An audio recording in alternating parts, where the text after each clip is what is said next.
in which I learn about birds and people. Frightful and I settled down to living in snow. We went to bed early, slept late, ate the mountain harvest, and explored the country alone. Oh, the deer walked with us, the foxes followed in our footsteps, the winter birds flew over our heads, but mostly we were alone in the white wilderness. It was nice. It was very, very nice.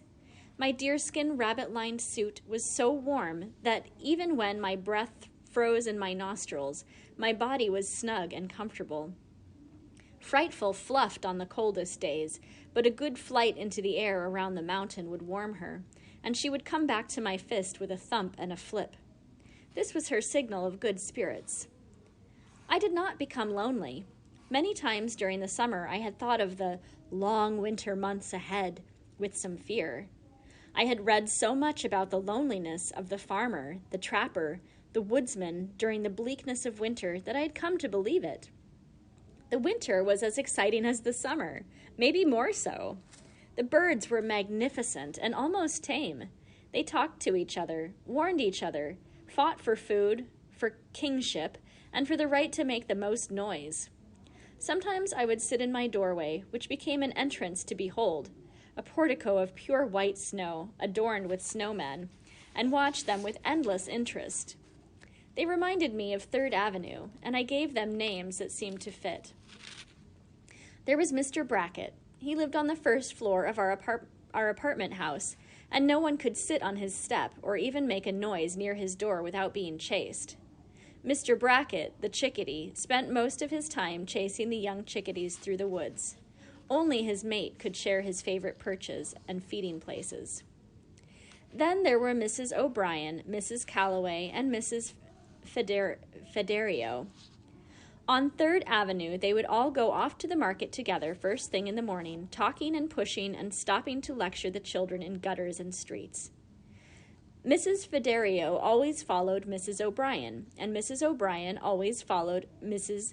Calloway in talking and pushing and even in buying an apple.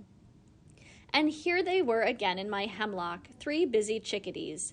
They would flit and rush around and click and fly from one eating spot to another. They were noisy, scolding, and busily following each other. All the other chickadees followed them, and they made way only for Mr. Brackett. The chickadees, like the people on 3rd Avenue, had their favorite routes to and from the best food supplies. They each had their own resting perches, and each had a little shelter in a tree cavity to which they would fly when the day was over. They would chatter and call good night, and make a big fuss before they parted. And then the forest would be as quiet as the apartment house on 3rd Avenue when all the kids were off the streets and all the parents had said their last words to each other and everyone had gone to their own little hole. Sometimes when the wind howled and the snows blew, the chickadees would be out for only a few hours. Even Mr. Brackett, who had been elected by the chickadees to test whether or not it was too stormy for good hunting, would appear for a few hours and disappear. Sometimes I would find him just sitting quietly on a limb next to the bole of a tree, all fluffed up and doing nothing. There was no one who more enjoyed doing nothing on a bad day than Mr. Brackett of 3rd Avenue. Frightful, the 2 Mr. Bracketts and I shared this feeling. When the ice and sleet and snow drove down through the hemlocks, we all holed up. I looked at my calendar pole one day and realized that it was almost Christmas. Bando would come, I thought. I'll have to prepare a feast and make a present for him. I took stock of the frozen venison and decided there were enough steaks for us to eat nothing but venison for a month. I scooped under the snow for teaberry plants to boil down and pour over the snowballs for dessert. I checked my cache of wild onions to see if I had enough to make onion soup and set aside some large, firm ground nuts for mashed potatoes. There were still piles of dogtooth violet bulbs and Solomon seal roots and a few dried apples. I cracked walnuts, hickory nuts, and beech nuts, then began a pair of deer-hide moccasins to be lined with rabbit fur for Bando's present. I finished these before Christmas, so I started a hat of the same materials. 2 days before Christmas, I began to wonder if Bando would come. He had forgotten, I was sure. Or he was busy, I said. Or he thought I was no longer here and decided not to tramp out through the snows to find out. On Christmas Eve, Bando still had not arrived, and I began to plan for a very small Christmas with Frightful. About 4:30 Christmas Eve, I hung a small red cluster of tea berries on the deerskin door. I went in my tree room for a snack of beech nuts when I heard a faint, "Hello!" from far down the mountain. I snuffed out my tallow candle, jumped into my coat and moccasins, and plunged out into the snow. Again a "Hello!" floated over the quiet snow. I took a bearing on the sound and bounced down the hill to meet Bando. I ran into him just as he turned up the valley to follow the stream bed. I was so glad to see him that I hugged him and pounded him on the back. "Never thought I'd make it," he said. "I walked all the way from the entrance of the state park. Pretty good, eh?" He smiled and slapped his tired legs. Then he grabbed my arm and with 3 quick pinches tested the meat on me. "You've been living well," he said. He looked closely at my face. "But you're going to need a shave in a year or 2. I thanked him, and we sprang up the mountain and cut across through the gorge and home. "How's Frightful?" he asked, as soon as we were inside and the light was lit. I whistled. She jumped to my fist. He got bold and stroked her. "And the jam?" he asked. "Excellent, except the crocks are absorbent and are sopping up all the juice." "Well, I brought you some more sugar. We'll try next year. Merry Christmas, Thoreau," he shouted and looked about the room. "I see you have been busy. A blanket, new clothes, and an ingenious fireplace with a real chimney. And say, you have silverware." He picked up the forks I had carved. We ate smoked fish for dinner, with boiled dogtooth violet bulbs. Walnuts dipped in jam were dessert. Bando was pleased with his jam. When we were done, Bando stretched out on my bed. He propped his feet up and lit his pipe. "And now I have something to show you," he said. He reached in his coat pocket and took out a newspaper clipping. It was from a New York paper, and it read, "Wild boy suspected living off deer and nuts in wilderness of Catskills." I looked at Bando and leaned over to read the headline myself. "Have you been talking?" I asked. "Me? Don't be ridiculous. You have had several visitors other than me." "The fire warden! The old lady!" I cried out. "Now, Thoreau, this could be only a rumor. Just because it's in print doesn't mean it's true. Before you get excited, sit still and listen." He read, "Residents of Delhi in the Catskill Mountains report that a wild boy who lives off of deer and nuts is hiding out in the mountains. Several hunters stated that this boy stole deer from them during hunting season." "I did not," I shouted. "I only took the ones they had wounded and couldn't find." "Well, that's what they told their wives when they came home without their deer. Anyway, listen to this. This wild boy has been seen from time to time by Catskill residents, some of whom believe he is crazy." "Well, that's a terrible thing to say." "Just awful," he stated. "Any normal red-blooded American boy wants to live in a treehouse and trap his own food. They just don't do it, that's all." "Read on," I said. "Officials say that there is no evidence of any boy living alone in the mountains, and add that all abandoned houses and sheds are routinely checked for just such events. Nevertheless, the residents are sure that such a boy exists." End story. That's a lot of nonsense. I leaned back against the bedstead and smiled. "Ho ho, don't think that ends it," Bando said, and reached in his pocket for another clipping. "This one is dated December 5th. The other was November 23rd. Shall I read?" "Yes." "Old woman reports meeting wild boy while picking strawberries in Catskills." Mrs. Thomas Fiedler, 97, resident of Delhi, New York, told this reporter that she met a wild boy on Bitter Mountain last June while gathering her annual strawberry jelly supply. She said the boy was brown-haired, dusty, and wandering aimlessly around the mountains. However, she added, he seemed to be good in flesh and happy. The old woman, a resident of the mountain resort town for 97 years, called this office to report her observation. Local residents report that Mrs. Fiedler is a fine old member of the community who only occasionally sees imaginary things. Bando roared. I must say I was sweating, for I really did not expect this turn of events. And now, went on Bando, and now the queen of the New York papers. The story was buried on page 19. No sensationalism for this paper. Boy reported living off land in Catskills. A young boy of 17 or 18 who left home with a group of Boy Scouts is reported to be still scouting in that area, according to the fire warden of the Catskill Mountains. Evidence of someone living in the forest, a fireplace, soup bones, and cracked nuts was reported by Warden Jim Handy, who spent the night in the wilderness looking for the lad. Jim stated that the young man had apparently left the area, as there was no evidence of his camp upon a second trip. What second trip? I asked. Bando puffed his pipe, looked at me wistfully, and said, Are you ready to listen? Sure, I answered. Well, here's the rest of it. There was no trace of his camp on a second trip, and the warden believes the young man returned to his home at the end of the summer. You know, Thoreau, I could scarcely drag myself away from the newspapers to come up here. You make a marvelous story. I said, Put more wood on the fire. It is Christmas. No one will be searching these mountains until May Day. Bando asked for the willow whistles. I got them for him, and after running the scale several times, he said, Let us serenade the ingenuity of the American newspaper man. Let us serenade to the conversationalists who have protected the American wilderness so that a boy can still be alone in this world of millions of people. I thought that was suitable, and we played Holy Night. We tried the 12 Days of Christmas, but the whistles were too stiff and Bando too tired. Thoreau, my body needs rest. Let's give up, he said, after 2 bad starts.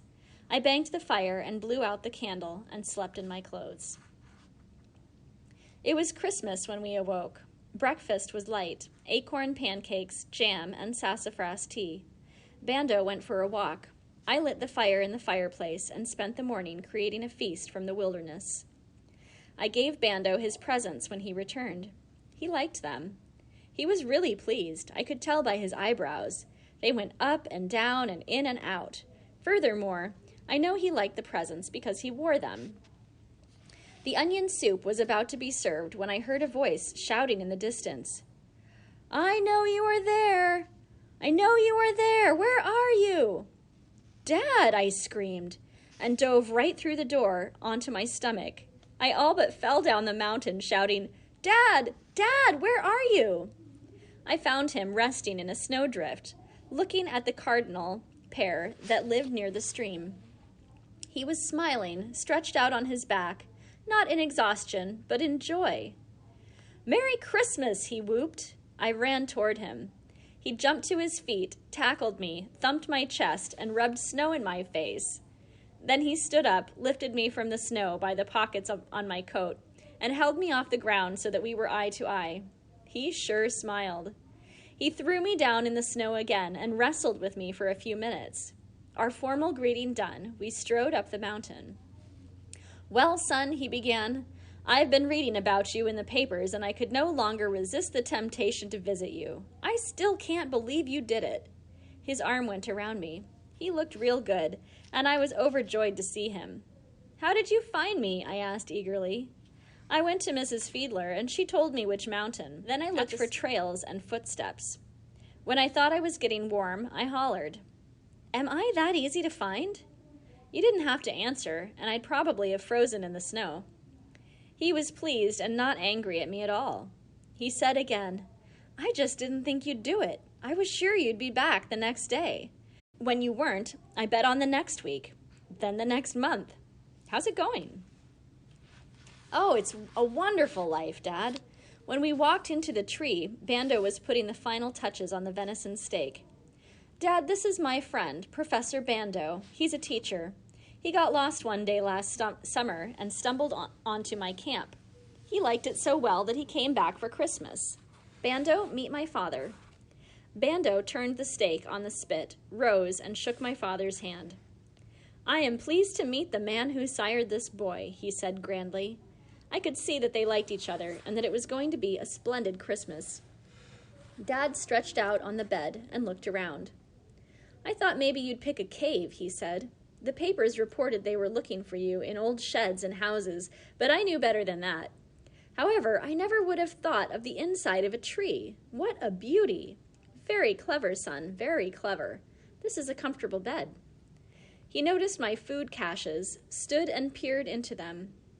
"Got enough to last until spring?" "I think so," I said, "if I don't keep getting hungry visitors all the time." I winked at him. "Well, I would wear out my welcome by a year if I could, but I have to get back to work soon after Christmas." "How's Mom and all the rest?" I asked, as I took down the turtle shell plates and set them on the floor. "She's marvelous. How she manages to feed and clothe those 8 youngsters on what I bring her, I don't know, but she does it. She sends her love and says that she hopes you are eating well-balanced meals." The onion soup was simmering and ready. I gave Dad his. "First course," I said. He breathed deeply of the odor and downed it boiling hot. "Son, this is better onion soup than the chef at the Waldorf can make." Bando sipped his, and I put mine in the snow to cool. "Your mother will stop worrying about your diet when she hears of this." Bando rinsed Dad's soup bowl in the snow, and with great ceremony and elegance — he could really be elegant when the occasion arose — he poured him a turtle shell of sassafras tea. Quoting a passage from one of Dickens' food-eating scenes, he carved the blackened steak. It was pink and juicy inside, cooked to perfection. We were all proud of it. Dad had to finish his tea before he could eat. I was short on bowls. Then I filled his shell. A mound of sort of fluffy mashed cattail tubers, mushrooms, and dogtooth violet bulbs, smothered in gravy thickened with acorn powder. Each plate had a pile of soaked and stewed honey locust beans, mixed with hickory nuts. The beans are so hard it took 3 days to soak them. It was a glorious feast. Everyone was impressed, including me. When we were done, Bando went down to the stream and cut some old dried, hollowed reeds. He came back and carefully made us each a flute with the tip of his penknife. He said the willow whistles were too old for such an occasion. We all played Christmas carols until dark. Bando wanted to try some complicated jazz tunes, but the late hour, the small fire dancing and throwing heat, and the snow insulating us from the winds made us all so sleepy that we were not capable of more than a last slow rendition of taps before we put ourselves on and under skins and blew out the light. Before anyone was awake the next morning, I heard Frightful call hungrily. I had put her outside to sleep, as we were very crowded. I went out to find her. Her Christmas dinner had been a big piece of venison, but the night air had enlarged her appetite. I called her to my fist, and we went into the meadow to rustle up breakfast for the guests. She was about to go after a rabbit, but I thought that wasn't proper fare for a post-Christmas breakfast, so we went to the stream. Frightful caught herself a pheasant, while I kicked a hole in the ice and did a little ice fishing. I caught about 6 trout and whistled Frightful to my hand. We returned to the hemlock. Dad and Bando were still asleep, with their feet in each other's faces, but both looking very content. I built the fire and was cooking the fish and making pancakes when Dad shot out of bed. "Wild boy," he shouted, "what a sanguine smell! What a purposeful fire! Breakfast in a tree! Son, I toil from sunup to sundown, and never have I lived so well." I served him. He choked a bit on the acorn pancakes. They are a little flat and hard. But Bando got out some of his blueberry jam and smothered the pancakes with an enormous portion. Dad went through the motions of eating this. The fish, however, he enjoyed, and he asked for more. We drank sassafras tea sweetened with some of the sugar Bando had brought me, rubbed our turtle shells clean in the snow, and went out into the forest. Dad had not met Frightful. When she winged down out of the hemlock, he ducked and flattened out in the snow, shouting, "Blast off!" He was very cool toward Frightful until he learned that she was the best provider we had ever had in our family, and then he continually praised her beauty and admired her talents. He even tried to pet her, but Frightful was not to be won. She snagged him with her talons. They stayed away from each other for the rest of Dad's visit, although Dad never ceased to admire her from a safe distance. Bando had to leave 2 or 3 days after Christmas. He had some papers to grade, and he started off reluctantly one morning, looking very unhappy about the way of life he had chosen. He shook hands all around and then turned to me and said, "I'll save all the newspaper clippings for you, and if the reporters start getting too hot on your trail, I'll call the New York papers and give them a bum steer." I could see he rather liked the idea and departed a little happier.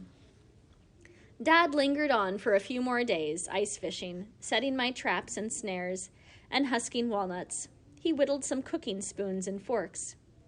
On New Year's Day, he announced that he must go. "I told your mother I would only stay for Christmas. It's a good thing she knows me, or she might be worried." "She won't send the police out to look for you?" I asked hurriedly. "Could she think you never found me?" "Oh, I told her I'd call her Christmas night if I didn't." He poked around for another hour or two, trying to decide just how to leave. Finally, he started down the mountain. He had hardly gone 100 feet before he was back. "I've decided to leave by another route. Somebody might backtrack me and find you, and that would be too bad." He came over to me and put his hand on my shoulder. "You've done very well, Sam." He grinned and walked off toward the gorge. I watched him bound from rock to rock. He waved from the top of a large rock and leaped into the air. That was the last I saw of Dad for a long time.